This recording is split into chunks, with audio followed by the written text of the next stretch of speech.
GPS.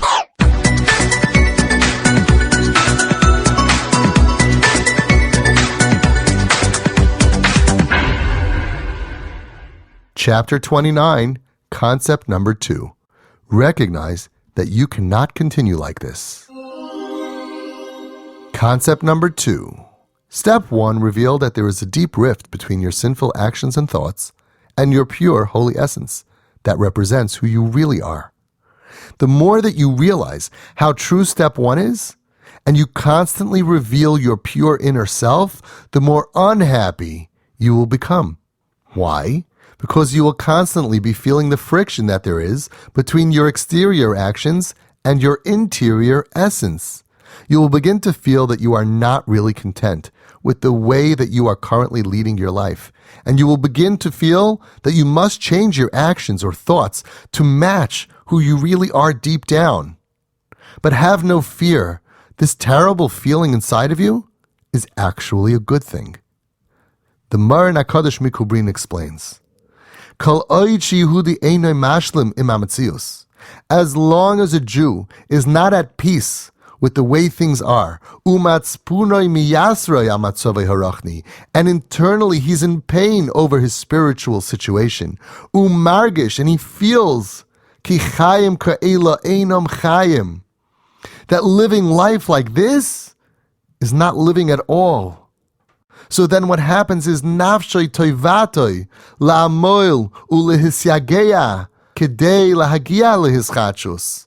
Your innards, your inside, your soul, your essence is going to demand that you work hard to reach a new place. It's a painful way to live when you're in this state. But here's the good news. V'az einai avod. If that's what's going on inside of you, then you're not lost. Ki tvias hanefesh habay'eres b'kirboy.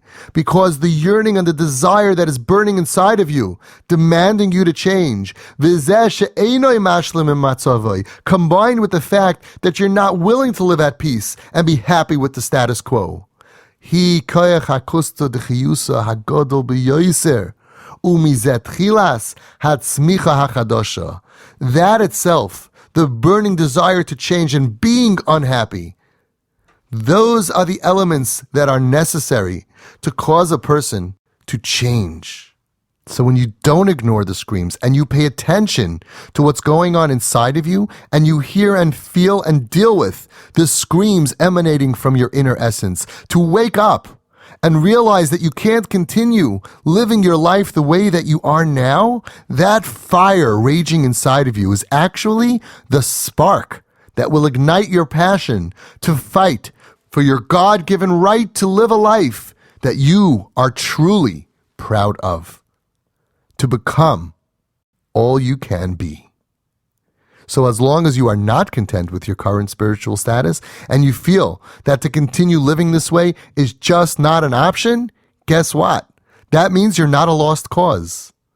As the Kabrina continues, Shehagarua b'yoser, hu kishiyehudi mashlim im mitziusai haruchnis kamoi shehi.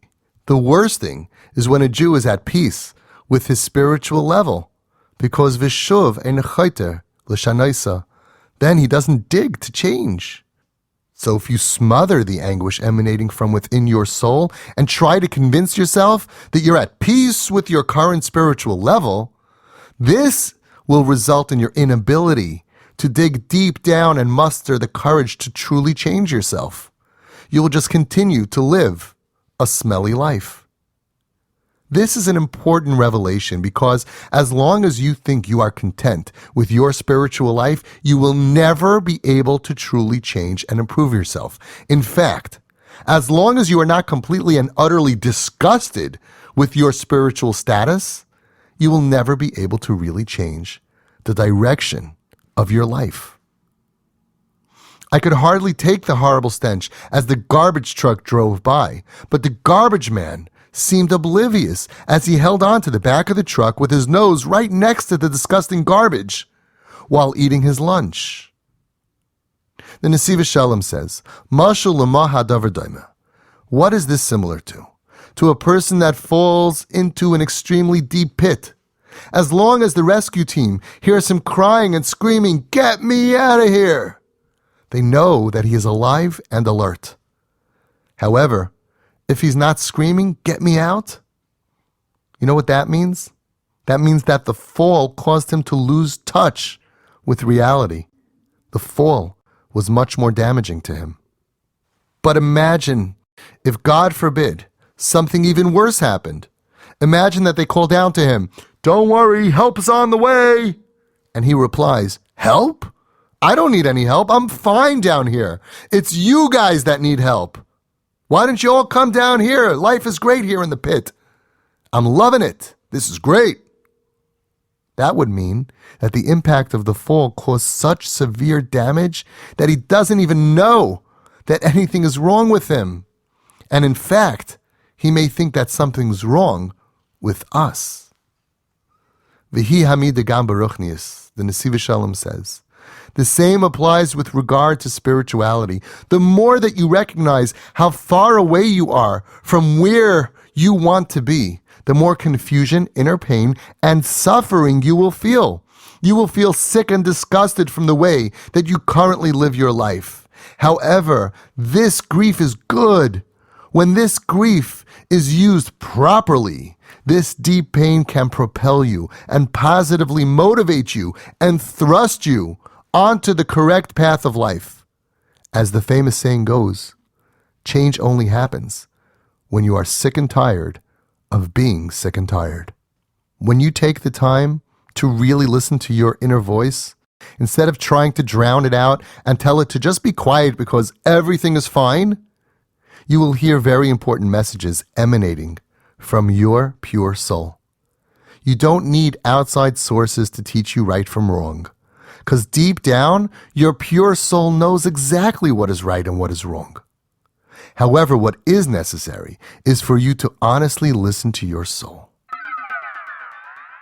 Let's bring an example to prove the point. Tuning in. Did you ever listen to your own heartbeat? You know it's constantly there, well, it better be, and it is audible, and yet you don't usually hear it. So what do you need to do to actually hear it? Well, first you need to shut out all the outside noise. So go into a place that's really quiet and put your hands over your ears. And after a short time, you can actually hear the beating of your own heart. When you finally allow yourself to be affected by your inner turmoil and pain, you will then be able to tap into an inner strength that you never even knew you had. This will give you the strength to overcome all the obstacles and challenges that are blocking you from improving your life. No external source can give you the motivation to change and power to do so. The answer lies right there inside of you, and the power lies right inside of you, as long as you take the time to truly listen to your spiritual heartbeat emanating from your soul. But first, you must shut out any external noise that can sidetrack you. With time and practice, you will learn to constantly be in touch with your soul's messages, and you will learn how to live a life that pleases your soul. And that's when you're going to feel really good. The Zohar HaKadosh says, B'chol yoim bas kol yotzes mahar chayriv, v'oimeres, shuvu banim shayvavim. Every single day, a heavenly voice cries out from Har Chayriv, from Har Sinai. And it says, "Return, my wayward children. Shuvu banim shayvavim." And the Baal Shem Tov asks a fascinating yet simple question. Memanavshach, im hi yotzes madua ein shaymenaisa. V'im ein shaymenaisa, l'shem mahi yotzes. If there's a baskol, if there's a heavenly voice that's going out every single day and talking, why don't we hear it? And if we're not going to hear it, and nobody can hear it, then why does it have to go out and cry every day? And the Baal Shem Tov explained that this heavenly voice is like a radio signal that is being transmitted all the time. However, only a radio tuned into the right frequency can hear it. Our pure holy soul is that device that could hear the heavenly voice every single day. And in fact, when we ever feel the inner urge to better ourselves, that is because we felt that signal resonate within us. If you can learn to connect and listen to your inner, unsatisfied soul begging you to break the status quo and finally have the courage to step up and gain control over your life, then you will have the strength to follow through with a new plan, to follow yourself out of even the most difficult and perverted lifestyles. Tuning into your inner voice is the beginning of your personal redemption. As the Nesiv Shalom explains, that in Mitzrayim, Ischalta de Geula mi Mitzrayim hoise kakosov vaye onchu b'nei Yisrael meno avoida vayizaku. The Torah teaches us that the beginning of the redemption from Mitzrayim was sparked by vaye onchu, by the moans and groans of Klal Yisrael, showing that they're not satisfied with their matziv, with their spiritual status. The Nesiv Shalom says a beautiful gedank. Mishehigia zman hageula, ozar lohem HaKadosh Baruch Hu sheyuchlu kfar lehionach. What happened before this time? Why didn't they moan and groan before this day? Why only when it was time for redemption did they moan and groan?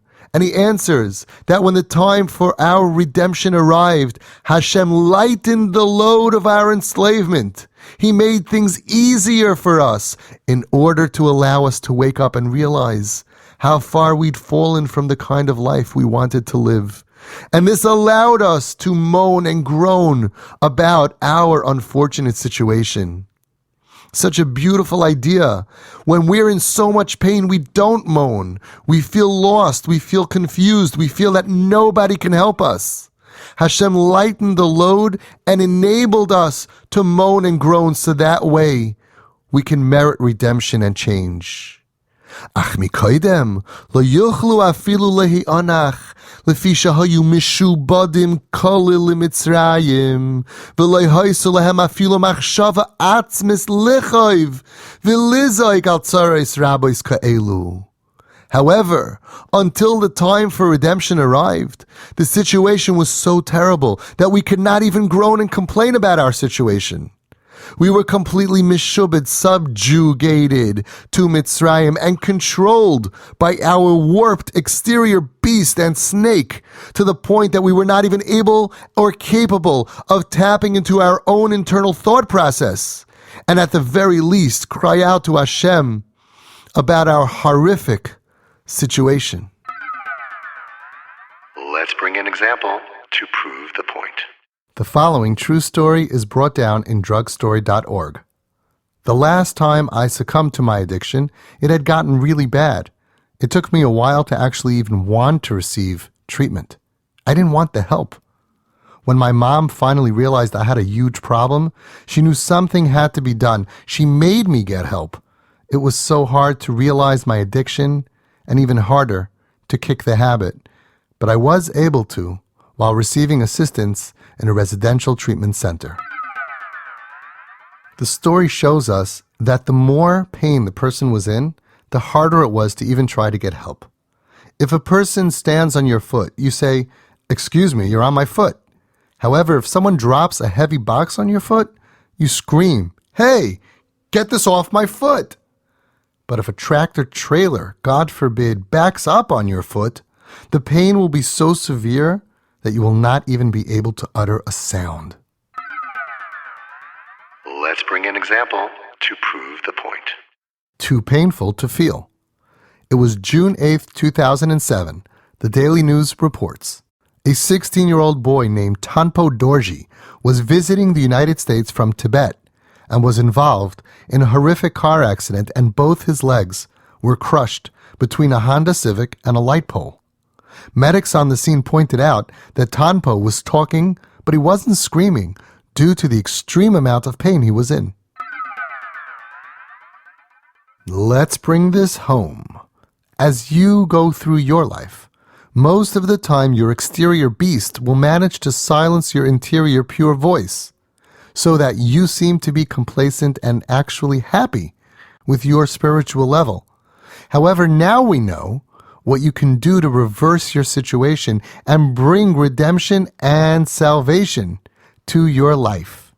As the Nesiv Shalom points out, "K'moi b'ge'ulas haklal, Kach gam begulas haprat, just as the redemption of Klal Yisrael came about by beginning to moan.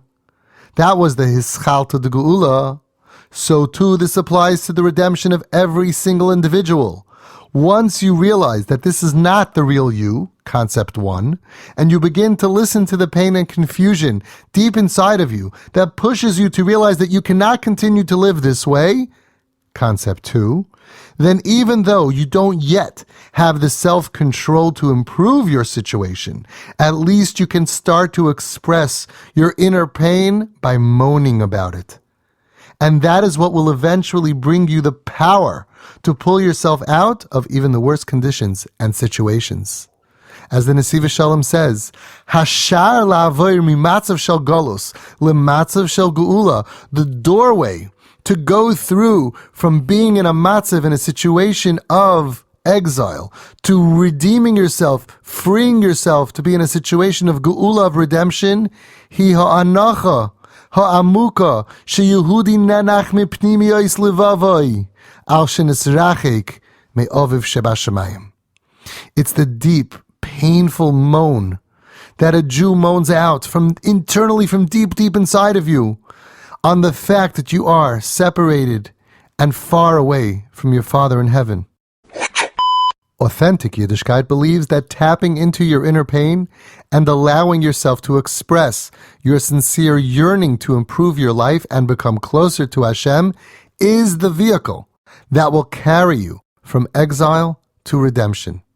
Exposing your inner pain over the fact that your life has somehow been hijacked will motivate you to stop floating through life, being forced to think or act contrary to who you really are inside. And this is the second step to your personal redemption and recovery. However, beware. There is a dangerous side effect to exposing your inner pain. Even though this is a necessary step to change your life, tapping into your inner pain can be a very dangerous game. You see, the evil Yetzer Hara is certainly not going to allow you to get away with this, to simply reflect on your life and then actually change yourself for the better. Oh no, he can't let that happen. You can rest assured that it will use your good intentions to work against you, and it will try to do whatever it can to make sure that you do not walk away from this moment of deep introspection with any real motivation to change. And this is the evil plan of the Yetzer Hara. As you feel your inner pain that comes from your deep yearning to improve and elevate your life, the evil snake will attempt to cause you to feel frustrated and confused so that you don't actually change. He will cause you to give up. He will make you feel like you can't do this. You can't change. And then you'll return to those same old actions and thoughts, and you will conclude that spending time and effort thinking about your situation is obviously a complete waste of time. What did you achieve? It just made you feel horrible, and you were back to where you started, so you'll be convinced that you can never change and improve. You are stuck for the rest of your life, and the snake wins again. So let's not let that happen, okay? Here's a tool that will really help you. The Nesiv Shalom teaches us so brilliantly, Shivran halev shel ish Yehudi machmas godel hachet, tzarich sheyeh tamid me'olam habinyan, v'loy me'olam hachurban sheyigrim lo yish v'atzvus chas v'shalom. The tzerbrochenkeit, the brokenness of a Jew that comes out of his deep pain because of the tremendous sins that he did, always has to come from the olam habinyan, the world of construction, and never from the world of destruction, because that'll cause you to have yush and atzvus, to give up and have depression, chas v'shalom, and you'll get nowhere. So remember, when you feel heartbroken over your many sins, this must always come only from the olam habinyan, the world of construction, and never ever from the olam hachurban, the world of destruction, which could easily lead you to yush, giving up, and atzvus, depression. After proper introspection from the world of construction, which looks at your situation through the lens of olam habinyan, the world of building, you should leave that session feeling refreshed, energized, motivated, and full of hope, You are stronger than before. You are smarter than before. You're on the lookout to make sure that you don't repeat the same past mistakes again. And you are ready to lift yourself up, even if you fall again. Go, go, go. Kivin shemitoicha meriru soifo shemisiyayish uma'abedes hatikva. Shahari kvar kol kach harbe pa'amim hischil mechadosh v'hinei rayahu shloi alsa b'yadai v'zemai viloi l'churban chas v'shalom v'loi zu aderech. The Nesiv Shalom warns us, when you reflect on yourself from the perspective of the Olam HaChurban, the world of destruction, you will use your past struggles to depress you and cause you to give up. You won't study yourself in order to figure out where you went wrong and strengthen those weaknesses. Rather, you will just sulk, feel lower and lower, and convince yourself that it's worthless to even try to improve yourself. You'll hear an inner voice telling you that you really have no potential to ever really change. And that will just leave you feeling drained and thoroughly unmotivated to ever become a better person. I mean, why bother trying again and again after you tried so many times before and you failed? After this introspection, you belong completely to the evil snake as never before, as it uses the past losses to destroy whatever defenses you still have against it, because you're not even going to try. You are weaker than before and unable to prevent yourself from repeating the same mistakes again. The snake is happy for you to sit and think about your sad and low spiritual situation. It may even approach you dressing up like the Yetzer Tov, trying to convince you that this is the good influence. He wants you to think about it. He wants you to think about your life so he can ruin your life. But this isn't a good friend at all. He just wants to use all the powerful tools of introspection to depress you and completely destroy you. The Nesive Emes Pnimi says, Hayetzer Hara Amar LeYehudi, Acher ha'avera she'asisa, HaKadosh Baruch Hu eino roitze lehistakel al mitzvosecha. The Yetzer Hara convinces a Jew, after the sin that you did, God doesn't even want to look at you. He's not interested in your mitzvahs. Aval tzarech Yehudi lachshav, but a Yid has to answer. The Yid has to answer back the Yetzer Hara and tell him, no, the opposite is true. Achar ha-mitzvahs she'asisi. After the great merits that I have, the mitzvahs that I did, then maybe ulei HaKadosh Baruch Hu shuv ani roitze lehistakel ba'averoisai. Who told you, Yetzer Hara, that after the averis that I did, Hashem is not interested in my mitzvahs? Maybe the opposite is true. Maybe after the mitzvahs that I did, Hashem's not interested in looking at my averis. So when the evil snake, that twisted snake within you, tells you, after the sins that you did, Hashem is no longer interested in your mitzvahs, you reply, the opposite is true. After the many mitzvahs that I do, Hashem maybe is not interested in focusing only on my sins and feeling that I am a horrible, worthless person. Think about it this way. If your close friend would open up to you and tell you all about his deep inner struggles and difficulties and his yearning to grow closer to Hashem, how would you respond to him? Would you ever tell him, oh boy, you did that? Oh man, you are a real lowlife. You are a piece of garbage, a real loser. You'll never be able to change your life. You should just give up now and never even try to improve. Imagine speaking to your Rav, your Rosh Hashiva, anybody that you respect, and opening up to them about your struggles. Would they ever tell that to you? Can you imagine anyone that cares about somebody else ever saying words like that to them?